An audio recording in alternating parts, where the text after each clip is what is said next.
ऋग्वेद, यजुर्वेद, सामवेद और अथर्ववेद, यह मुख्य 4 वेद हैं। इनके अंतर्गत इनके उपवेद आते हैं। उपवेद कौन से हैं? तो उपवेद आते हैं आयुर्वेद, धनुर्वेद, गांधर्व वेद और अर्थशास्त्र। यह 4 उपवेद हैं, इनके ही उपवेद आते हैं। और यह वेद किस प्रकार से होते हैं?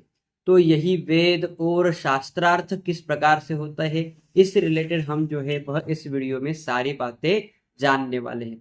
तो वेद के 2 भाग होते हैं। वेद के 2 भाग मंत्र संहिता और ब्राह्मण। तो यह मंत्र संहिता और ब्राह्मण किस प्रकार से है हम देख लेते हैं। यही मंत्र संहिता में 4 वेद आते हैं और 4 उपवेद आते हैं और उसी के साथ क्रम और पद आते हैं। यह सारी बातें मंत्र के सहाय से लिखी हुई है और यही वेद के 2 भाग होते हैं। यह मंत्र संहिता और ब्राह्मण। मंत्र संहिता में ऋग्वेद, यजुर्वेद, सामवेद, अथर्ववेद और इनके उपवेद और उसी के साथ इनके अंतर्गत आते हैं क्रम और पद।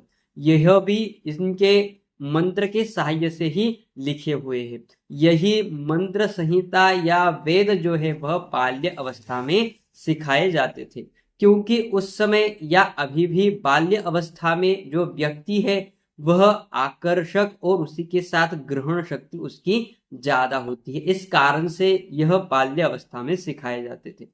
और यह ब्राह्मण जो अलग पार्ट है, वह ब्राह्मण किस प्रकार से होता है? तो ब्राह्मण में किस प्रकार से उसका जीवन होना चाहिए, यानी कि जो व्यक्ति है उस व्यक्ति का जीवन किस प्रकार से होना चाहिए, यही सिखाया गया है। तो ब्राह्मण में आता है फर्स्ट ब्राह्मण ग्रंथ या कर्मकांड। तो यह कर्मकांड किस प्रकार से होता है? जब भी व्यक्ति बाल्य अवस्था से युवा अवस्था में जाता है तब उसको कर्मकांड की आवश्यकता पड़ती है। यह विवाह के लिए कर्मकांड का यूज करता है। उसी के साथ जब भी आगे उस संसार में उसे जीना है उस रिलेटेड वह यदि कर्म करता है, जैसे कि भगवान को प्रसन्न करने के लिए पूजा अर्चना करता है, तो यह कर्मकांड कहलाता है। और यह उसके संसार के जीवन में अत्यंत आवश्यक होता है कि उसको यह कर्मकांड सीखना। जब भी वह बाल्य अवस्था से आगे बढ़ता है, युवा अवस्था में वह कर्म कांड करता है और उसके आगे वह जब भी वह ऐसी अवस्था में पहुंच जाता है कि वह 50-60 या उससे आगे की अवस्था में जब वह प्रवेश करता है तब उसे आरण्य वेद की जरूरत पड़ती है। आरण्य वेद यानी कि पुराने जमाने में जब भी व्यक्ति हमारी संसार और जो इच्छाएं, कामना और हमारा जो संसार है वह छोड़कर आरण्य की ओर चला जाता था, तो यह आरण्य की ओर तपस्या और उसी के साथ मोह माया यह छोड़कर वह अपने जीवन को व्यतीत करता था।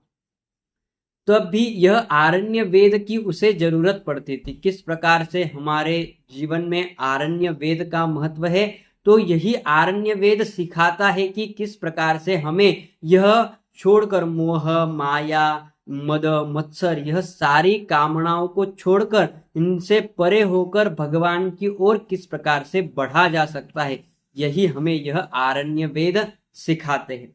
और जब यह मोह माया मद मत्सर यह सारी बातें जब मनुष्य छोड़ जाता है तब उसे संन्यास की स्थिति प्राप्त होती है।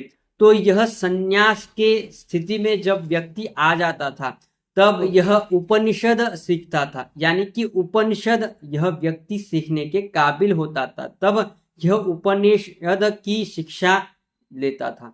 यह उपनिषद उसे यह सिखाते थे कि मोह माया मद मत्सर को तो हमने छोड़ दिया है, पर यह मद मत्सर का निवास आपके शरीर में ना आ पाए और उसी के साथ आपका मन ना भटके और आप मेडिटेशन और उसी के साथ ध्यान मंत्र और आप इस संसार के माध्यम को अच्छी तरीके से चला सकते हो, यह उपनिषदों के अंतर्गत हमें दिखाई देता है। और यही इस उपनिषदों का जो महत्व है यहीं पर दिखाई देता है कि जब भी जो सन्यासी है वो वह मोह माया मद और मत्सर को छोड़ देता है, पर आगे उससे आगे बढ़कर वह सभी लोगों की सहायता करने की कोशिश करता है। यही उपनिषद में हमें देखने को मिलता है।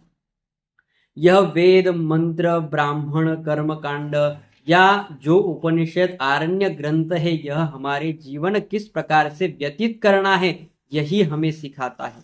जो ब्राह्मण है या वेद कर्म कांड है, यही हमें किस प्रकार से इस जीवन के सारांश को जीना है और उसी के साथ हमारा जीवन किस प्रकार से सफल करना है, यही हमें यह दिखाता है।